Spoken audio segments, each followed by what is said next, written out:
महाराष्ट्र राज्याचे मंत्री नामदार भरत गोगावले साहेब यांची रायगड जिल्ह्यासह संपूर्ण महाराष्ट्रामध्ये वाढत असलेली प्रचंड लोकप्रियता ही राष्ट्रवादी काँग्रेस पक्षाच्या नेत्यांच्या प्रश्नी पडत नाही असं दिसून येत आहे। या जिल्ह्याचे मंत्री असून सुद्धा जिल्ह्यातील विकास कामांचं भूमिपूजन उद्घाटन करताना त्या ठिकाणी जाणीवपूर्वक हे नामदार भरत गोगावले साहेब यांचं नाव त्या ठिकाणी डावलण्यात येत आहे।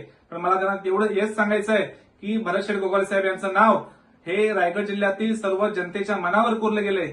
तुम्ही कितीही रडीचे डाव खेळलात तरी त्यांचं नाव हे या जनतेच्या मनावरून कोणी हटवू शकत नाही। त्या ठिकाणी शासनाचा निधी असून सुद्धा पक्षाच्या माध्यमातून कार्यक्रम करण्याचा त्यांना कोणताही नैतिक अधिकार त्या ठिकाणी नसताना सुद्धा आपल्या प्रायव्हेट लिमिटेड कंपनीमधून त्या ठिकाणी माणगाव व इंदापूर बायपासच्या कामासाठी निधी दिल्यासारखा आव आणून त्या ठिकाणी त्यांनी कार्यक्रम केले।